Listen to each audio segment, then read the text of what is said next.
আজকের সকালটা আমার জন্য একটু অন্যরকম সকাল, একদম নতুনত্বই বলতে পারো। কারণ আজকে থেকে আমার লাইফস্টাইল একদম পুরো চেঞ্জ হয়ে গেল। কেন?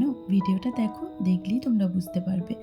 তো চলো, শুভ সকাল, welcome back to my channel বুটি লাইফস্টাইল। কেমন আছো তোমরা সবাই? আশা করি সবাই খুব ভালো আছো, আর আমিও তো একদম বিন্দাস আছি। তো চলো সকাল সকাল সকালটা শুরু করা যাক।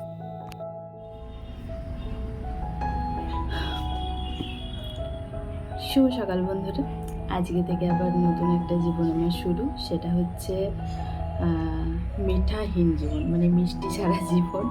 সকালবেলাতে উঠি, এই যে চা নিয়ে বসে পড়েছি, চিনি ছাড়া চা, আর সাথে এই যে সুগার ফ্রি বিস্কুট বাবা কালকে এনেছে। কারণ যেহেতু আমি চিনি জাতীয় কোনো জিনিস খেতে পাবো না, তার জন্য মানে চিনি দেওয়া কোনো জিনিস, মিষ্টি টিষ্টি ফাস্টফুড কতটা পালতে পারবো আমি জানি না, তবে আমার শরীরের জন্য হয়তো পালতেই হবে আমাকে। কোনো রকম কিচ্ছু খেতে পারবো না, তেল মশলা ঝাল, যেটা তোমাদেরকে একদিন তো বলেছি।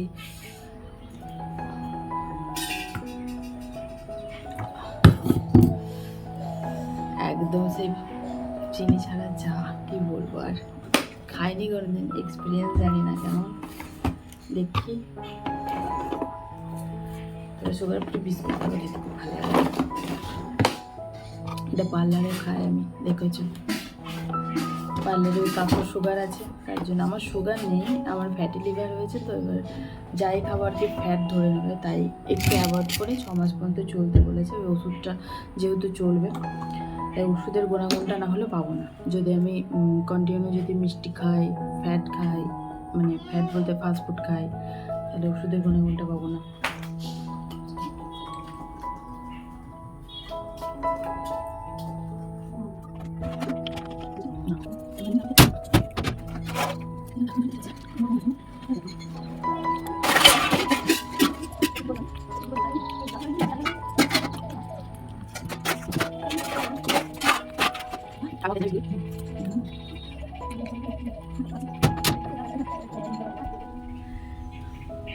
অনেক দিন ডেলি রুটিনে ফিরতে পারিনি শরীরের জন্য, তো আজকে অনেকটা বেটার আছি। আর নিজের কাজগুলোকে তো নিজেকেই করতে হবে। মা অবশ্য অনেকটা করে দিয়েছে, যেটা হচ্ছে বিছানার চাদর আমি কাচবো, বিছানার বালিশের ওয়ার টোয়ার সব মা কেচে দিয়েছে, আমার কাচাকুচি যেগুলো ছিল। আর প্রত্যেক দিনের কাচাকুচি আমার প্রত্যেক দিনে হয়েও যায়, কিন্তু এই কদিন কাচতে পারিনি, শরীরটা খুবই খারাপ ছিল যার জন্য। আর শরীর খারাপ তাও কিন্তু আমি কাজে গেছি সমানে, কারণ কাজে গেলে কী বলতো আমার মনটা ভালো থাকে। সেই কারণে, কারণ বাড়িতে থাকলে না খুব আমি বোরিং ফিল করি, আর ভালো লাগে না। এক এক সময় ভালো লাগে, কিন্তু এক এক সময় মনে হয় যে সবার সাথে একটু মিশলে কথা বললে হয়তো ভালো লাগবে, যেমনটা আমার এই কদিন মনে হচ্ছিলো। তাই কাজেও গেছি, আর বাড়ির কাজগুলো আর করতে পারিনি। মা অবশ্য অনেকটা করে রেখেছে, আর কিছু কিছু কাচাকুচি ছিল, সেটা হচ্ছে আমি আজকে করব, কারণ আজকে হচ্ছে চতুর্থী।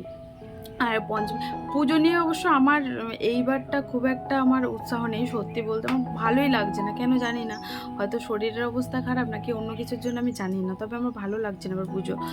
তো অন্যদিন একটা অন্য সময় একটা এক্সাইটমেন্ট থাকে যে পুজো আসছে, একটা আনন্দ মনের মধ্যে কাজ করে, কিন্তু এবার জানি সব আনন্দ উড়ে যাচ্ছে। হয়তো বড় হওয়ার সাথে সাথে আমাদের এরকমটাই হয়, যেটা এখন আমার মধ্যে হচ্ছে। তো যাই হোক, বাবাকে এখনও পর্যন্ত কিছু দিতে পারিনি, মনটা একটু খারাপ করছে, কারণ মাকে দিয়েছি, মাকে তোমাদেরকে দেখিয়েছি মনে নাকি দেখাইনি। যাই হোক, আজকে সন্ধ্যাবেলাতে পারলে একবার দেখিয়ে দেবো। মাকে দিয়েছি, বাবাকে দিইনি। মাকে দিয়েছি আবার শাড়ি দিয়েছি, একটা সায়া দিইনি, ব্লাউজ দিইনি, কিছু দিইনি। আর আমি তো দেখতে তো পেলে মা দিয়েছিল একটা শাড়ি কিনতে, ওই কিনেছি। সঞ্জু দিয়েছিল পয়সা, কিন্তু আমার ওই ডাক্তারই সব লেগে গেছে জানো, আমি নিজের জন্য আর কিছু কিনতে পারিনি। এবারটা আমার এইভাবেই যাক, পরের বার যদি চায় ভগবান তো আরও ভালোভাবে পুজো কাটাবো বরের সাথে, কারণ কোনোবার তো ওকে পায় না কাছে, তার জন্যই মনটা আরও খারাপ। সব কাপেলগুলো যখন অষ্টমীর দিন ঘুরে ঘুরে বেড়ায়, তখন আমার মনটা খুব খারাপ করে জানো, যে আমার বরটা থাকলে তুমি ঘুরে ঘুরে বেড়াতে পারতাম, খুব খারাপ লাগে। যাই হোক, মন খারাপ করে কাজ নেই, কারণ মন খারাপ করে বসে থাকলে কিছু হবে না। কি করবো বলো, কপালে যেটা লেখা আছে সেটা তো হবে। এতে চলো এখন কাচাকুচিটা করে নিই, অনেকটা বেলা হয়ে গেছে, 9:50 মতন বাজে, আর বেশিক্ষণ জল থাকবে না, তো মাখিয়ে তাড়াতাড়ি কেচে নিয়ে যা। তারপর তোমাদের সাথে দেখা করছি, পার্লারে যেতে হবে, অনেক কাজ বাজ আছে বুঝলে। অনেক কাজ বলতে সকালে কাজ এখন আমাকে করতে হয় না কিছু, মায়ে সব কিছু করে দেয়। আর আজকে থেকে নতুন লাইভ বললাম শুরু হলো, চিনি ছাড়া লাইভ, মিঠাহীন লাইভ যাকে বলে, ফিকা ফিকা। তো বাবা গেছে বাজার, কারণ ওই গাজর টাজর আনতে হবে, তার জন্য। আর আমি তো আলু টালু খেতে পাবো না কিছু। পড়েছি আবারও ডেলি রুটিনে, মানে ডেলি রুটিনে ফেরত আসার জন্য আমাকে কত যে লড়াই করতে হয়েছে। শরীরটা ভালো ছিল না, তার মধ্যে আবার ওদিকে পার্লারের কাজের চাপ ছিল, তাই কোনো রকমভাবে তোমাদের সাথে ডেলি লাইফে কিছু শেয়ার করতে পারিনি। কারণ আমি এমনিতে ডেলি লাইফের এই কদিন ধরে কিছু করছিলাম না, মায়ের সবটা করছিল। তবে আজকেও শরীরটা খুব একটা ভালো নেই, বলবো না যে একদম ভালো আছে, তবে ভারী ভারী কাজ আমার করা নিষেধ। তারপরেও কি করব বলো, মা একা পারে না, যার জন্য আমাকেই করতে হলো। আর পুজো চলে আসছে, আজকে তো মনে হয় চতুর্থী, তাই ভাবলাম যে থাক অল্প অল্প করে কাচাকুচি করি, নিজেরটাতে নিজে করাই ভালো। কারণ মা আর কত করবে, এমনিতেই প্রচুর করছে। মানে আমার যবে থেকে শরীর খারাপ তবে থেকে আমি হয়তো কাউকে জানতে দিই না ঠিকই, তবে মায়ের মন তো বুঝতে পারে, বলে না মুখ ফুটে, কিন্তু আমি জানি সবটাই বোঝে। তো চলো কাজ বাজ তাড়াতাড়ি করে নিই, কাচাকুচিটাই আছে, আর তেমনভাবে কোনো কিছু নেই। কাচাকুচি করে স্নান টান করে পার্লারে যাব। তৃতীয়া পর্যন্ত পার্লারে একদম ফাঁকা বসে বসে কাটালাম। আর চতুর্থীর দিন সকাল থেকেই দেখো কি পরিমাণে ভিড়। আসলে মানুষ প্রথমে জামা কাপড় কেনে, তারপর সাজগোজ কেনে, তারপর লাস্টে আসে পার্লারে। মানে পার্লারের কাজটা আগে করে করে রাখলে, ধরো এই বুড়োর কথাই বলি, বুড়ো যদি মানুষ আগে করে রাখে তাহলে একটা দুটো বেরিয়ে যায়, তাই আর কি করতে চায় না যে পুজোর একদম সমকালে 2-3 দিন আগে থেকে করতে লাগবো। আর এই যে চতুর্থী থেকে একদম ভিড় পড়ে গেছিলো, আজকে এত পরিমাণে ভিড় হয়েছিল, তার মধ্য থেকে মানে ভিডিও নেওয়া অনেকটাই টাফ হয়ে যায়। তাও আমি তোমাদেরকে দেখানোর জন্য ছোট ছোট ক্লিপ নিয়ে তোমাদেরকে দেখিয়েছি। তবে সত্যি বলতে বেশি কিছু শেয়ার করতে পারিনি তোমাদের সাথে। ওই টুকটাক যখন কাস্টমার কম ছিল তখনই আর কি করেছি টুকটাক ভিডিও। আর অনেকটাই বেলা হয়ে গেছিলো কাজ করতে করতে, মানে মনেই ছিল না যে কখন যে 4টে বেজে গেছে। খাওয়া দাওয়া করতে হবে, মা ওদিকে ফোন করছিল অনেকবার করে, তো বাড়িতে আর যেতে পারবো না কারণ কাস্টমার ছিল। মাকে বলেছিলাম যে বোনকে দিয়ে খাবার পাঠিয়ে দিতে। এই যে আমার খাবার চলে এসেছে, তবে আমি তো আর বাইরের এখন কিছু খাবো না, কারণ খাওয়া মা না আমার, তার জন্য এই যে মা রান্না করে পাঠিয়েছে। দেখো বললাম না আজকে থেকে নতুন একটা জীবন শুরু আমার, এই যে এরকমই আর কি রোখা শোকা খেতে হবে, কিচ্ছু করার নেই। উচ্ছে ভাজা করে দিয়েছিল মা, তেল ছাড়া একদম নামমাত্র তেল দিয়ে।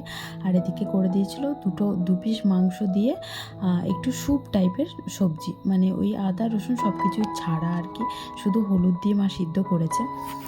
আর এই খেয়েই বেঁচে থাকতে হবে আমাকে, কিচ্ছু করার নেই। আর খাচ্ছিলাম আর মনে মনে ভাবছিলাম যে আমাদের জীবনে কত রকমের ওঠাপড়া আসে, তাই না বলো, কত রকমের সিচুয়েশান আমাদেরকে ফেস করতে হয়।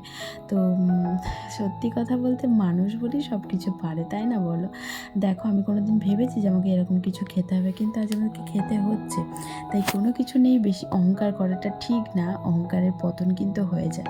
আমার খাবারের প্রতি খুব অহংকার ছিল যে আমি খেতে ভালোবাসি, কিন্তু দেখো আজ সেই খাবারই আমার দুশমন হয়ে দাঁড়িয়েছে, শত্রু হয়ে দাঁড়িয়েছে। আর এই যে খাবো না করেও দেখো আজকে সিঙ্গারা খাচ্ছি। আমার কিন্তু এগুলো সব খাওয়া নিষেধ জানো, তাও কি করব, বন্ধুবান্ধব জোর করলে কিছু করার থাকে না, তখন খেতেই হয়।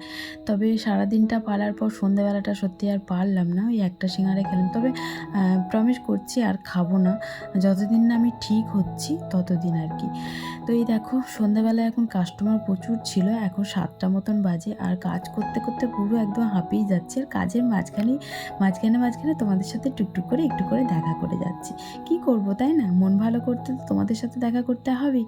আর মন ভালো করার জন্য কাজ আছে, কিন্তু কাজ করতে করতে আজকে পুরো একদম ক্লান্তি, চোখ মুখ দেখতেই পাচ্ছ। আর এখন বাজে রাত 8:30 সময় খাচ্ছি চা। তবে এটা চিনি ছাড়া চা, কারণ আমার জন্য কাকিমা তুলে দিয়েছিল চিনি ছাড়া একটা সুগার ফ্রি বিস্কুট, তোমরা তো দেখতেই পাচ্ছ। আর চিনি জাতীয় কোনো জিনিস কিন্তু আমি খাইনি, ওই একটাই খেলাম, যেটা হচ্ছে সিঙ্গারা। তেলে ভাজাও খাওয়া আমার মানা, কিন্তু তাও আমি খেয়ে নিলাম, কি আর করব।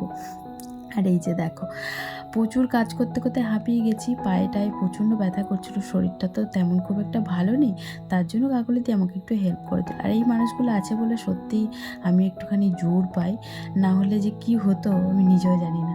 ক্যামেরাটা ভালো করে সেট হচ্ছিল না, তার জন্য ভালো করে সেট করে নিলাম। আর হ্যাঁ বলি তোমাদেরকে, যে ফেসিয়াল করছিলাম, করতে করতে না আমার খুব পায়ে ব্যথা করছিল, তাই কাকলিদি বললো তুমি একটু রেস্ট নাও, আমি করে দিচ্ছি। আর ওই যে আমার পেছনে দেখতেই পাচ্ছ করছে ফেসিয়াল, আর এই ফেসিয়ালটা করেই আমিও চলে যাব বাড়ি, কারণ ফেসিয়ালটা করে না, আমি চাটা খেয়ে বাড়ি চলে যাব। ওই 9:30টার দিকে যাব।